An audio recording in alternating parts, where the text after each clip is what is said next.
નમસ્તે મારા વાલા વિદ્યાર્થીઓ, આજે આપણે સામાન્ય જ્ઞાન વિષયમાં અભ્યાસ કરીશું. તો આગળના વિડીયોમાં સામાન્ય જ્ઞાનમાં આપણે કયો પાઠ શીખી ગયા હતા?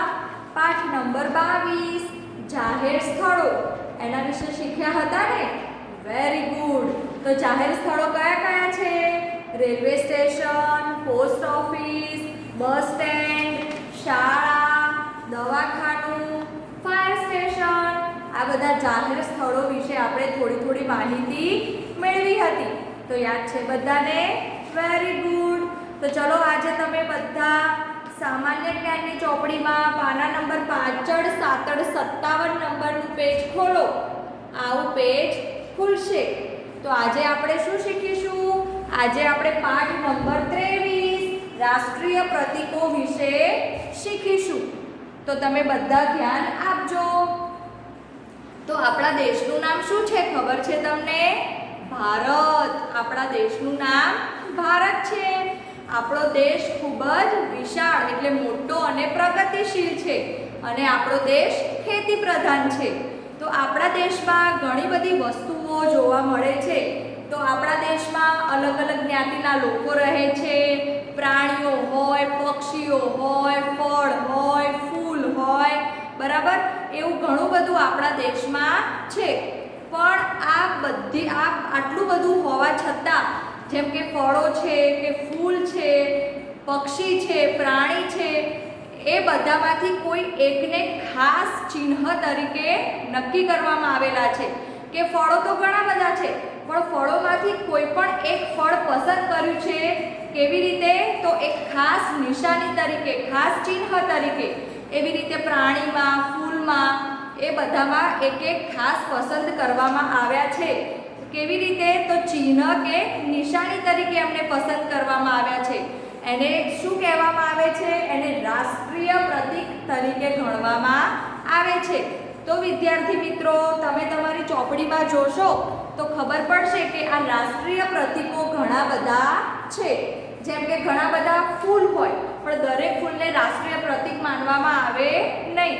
એમાંથી કોઈ એક જ ફૂલને પસંદ કરેલું છે કે જે ખાસ હોય એને રાષ્ટ્રીય પ્રતીક એટલે કે ચિહ્ન, નિશાની તરીકે પસંદ કરવામાં આવેલું છે. તો હું તમને આજે રાષ્ટ્રીય પ્રતીક વિશે સમજાવીશ, જાણ કરીશ. તો તમે બધા તમારી ચોપડીમાં ધ્યાન આપજો. તો રાષ્ટ્રીય પ્રતીક એટલે શું થાય? કોઈ નિશાની, ચિહ્ન, એને પ્રતીક કહેવામાં આવે છે. તો ચલો આપણા દેશના આજે આપણે રાષ્ટ્રીય પ્રતીકો વિશે માહિતી મેળવીશું. તો જો આ શું છે? રાષ્ટ્રીય મુદ્રા. આને શું કહેવાય? રાષ્ટ્રીય મુદ્રા. તો રાષ્ટ્રીય મુદ્રા છે એ તમે કેવી રીતે ઓળખશો? તો રાષ્ટ્રીય મુદ્રામાં 3 સિંહની આકૃતિ આપેલી હોય. આમ મોઢું હોય, એક આમ સિંહનું મોં હોય, આમ હોય ને આમ. જો દેખાય છે 3 સિંહની આકૃતિ વાળું જે ચિહ્ન હોય એને રાષ્ટ્રીય મુદ્રા કહેવામાં આવે છે. તો તમે આ પૈસામાં આ રાષ્ટ્રીય મુદ્રા જોઈ હશે. જે પૈસા છે એમાં રાષ્ટ્રીય મુદ્રાની નિશાની આપેલી હશે. તમે જોજો એટલે તમને ખબર પડશે. તો ચલો આપણી રાષ્ટ્રીય મુદ્રા કઈ છે? તો 3 સિંહની આકૃતિ વાળું જે ચિહ્ન છે એને રાષ્ટ્રીય મુદ્રા કહેવામાં આવે છે. પછી છે રાષ્ટ્રીય નાણું.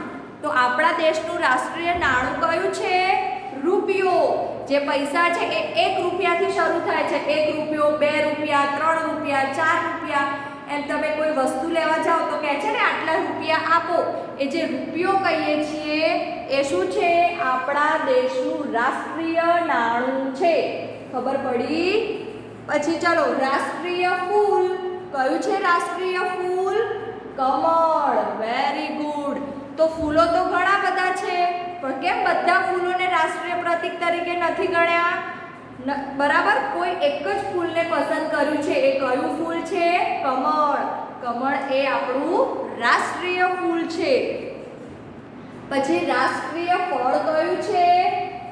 તમને બધાને બહુ જ ભાવે છે ને હવે એની સીઝન આવી ગઈ છે. કેરી.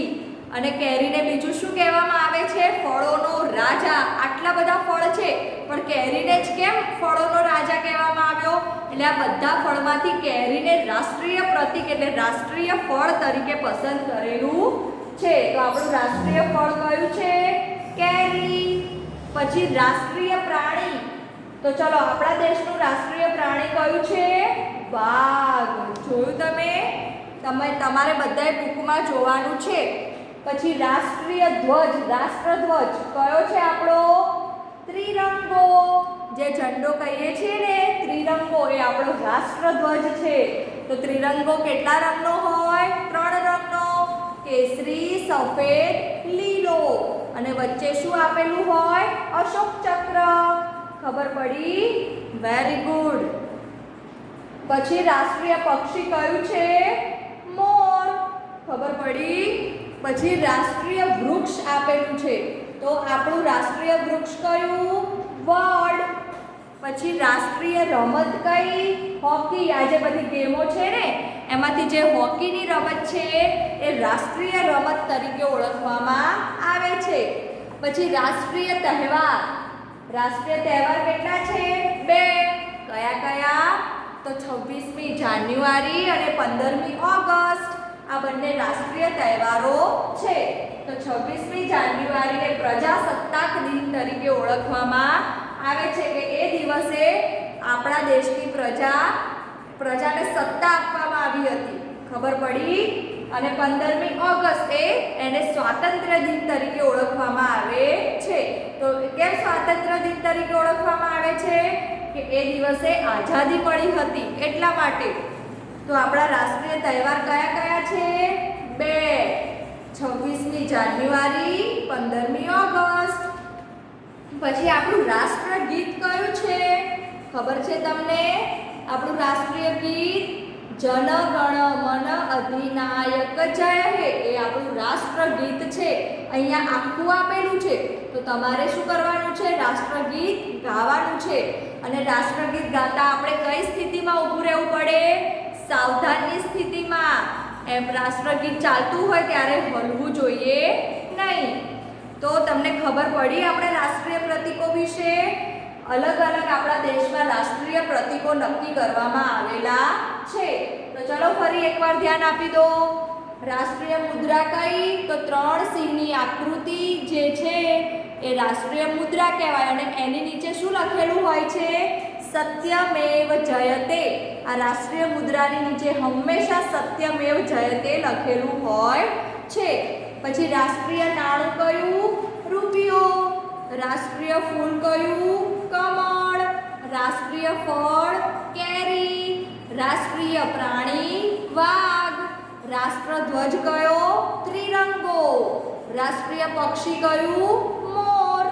રાષ્ટ્રીય વૃક્ષ કયું છે? વડ. રાષ્ટ્રીય રમત કઈ? હોકી. અને રાષ્ટ્રીય તહેવાર કયા?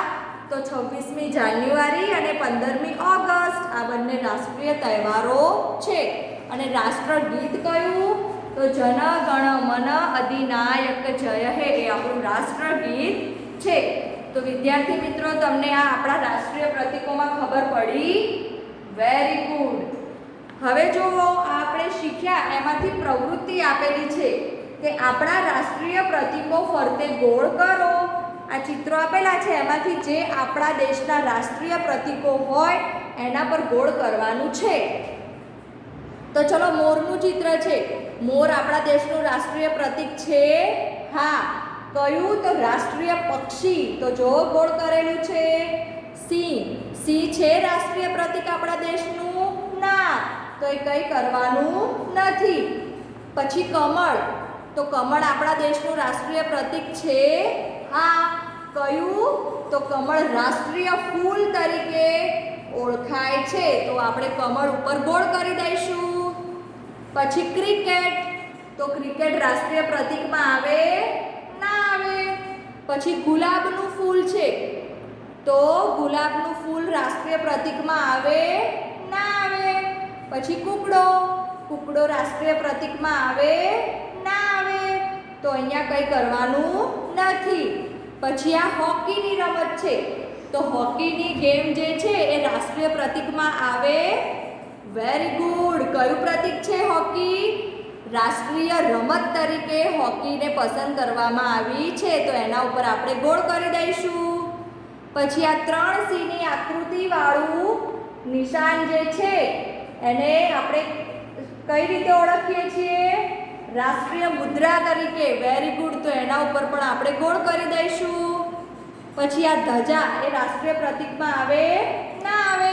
તો ત્યાં કંઈ કરવાનું નથી. પછી વાઘ રાષ્ટ્રીય પ્રતીકમાં આવે? Very good. કયું પ્રતીક છે વાઘ? રાષ્ટ્રીય પ્રાણી. કયું? રાષ્ટ્રીય પ્રાણી. તો એના ઉપર ગોળ કરી દઈશું. પછી રૂપિયો, તો એ રાષ્ટ્રીય પ્રતીકમાં આવે? હા. રાષ્ટ્રીય નાણું આપણું કયું? રૂપિયો. તો એના ઉપર પણ આપણે ગોળ કરી દઈશું. પછી ત્રિરંગો, તો એ રાષ્ટ્રીય પ્રતીકમાં આવે? હા. તો આપણો રાષ્ટ્ર ધ્વજ કયો છે? તિરંગો. તો એના ઉપર પણ આપણે ગોળ કરી દઈશું. તો ચલો આ પ્રવૃત્તિમાં કયા કયા આપણા રાષ્ટ્રીય પ્રતીકો છે? મોર રાષ્ટ્રીય પક્ષી, કમળ રાષ્ટ્રીય ફૂલ, પછી હોકીની રમત રાષ્ટ્રીય રમત, રાષ્ટ્રીય મુદ્રા, રાષ્ટ્રીય પ્રાણી વાઘ અને રાષ્ટ્રીય નાણું રૂપિયો અને રાષ્ટ્રધ્વજ ત્રિરંગો. તો આટલા ઉપર ગોળ કરવાનું છે. મોર, હોકીની રમત, રાષ્ટ્રીય મુદ્રા, વાઘ, રૂપિયો, ધ્વજ અને ત્રિરંગો અને કમળ. આટલા ઉપર ગોળ કરવાનું છે. આ આપણા રાષ્ટ્રીય પ્રતીકો છે. તો તમને આ પાઠમાં ખબર પડી? Very good. તો તમારે શું કરવાનું છે? રાષ્ટ્રગીત જનગણ મન છે અહીંયા આપેલું છે, તમારે તૈયાર કરીને ગાવાનું છે સાવધાની સ્થિતિમાં ઊભા રહીને. અને કોઈ પણ 5 રાષ્ટ્રીય પ્રતીકોના ચિત્ર સામાન્ય જ્ઞાનની નોટમાં ચોંટાડવાના છે અને આ પ્રવૃત્તિ કરી દેવાની છે. શીખવાડીને? Very good. તો કરશો ને બધા? ખૂબ સરસ. ખબર પડી આમાં? Very good. તો બીજું હવે આપણે આગળના વિડીયોમાં શીખીશું. ત્યાં સુધી આવજો.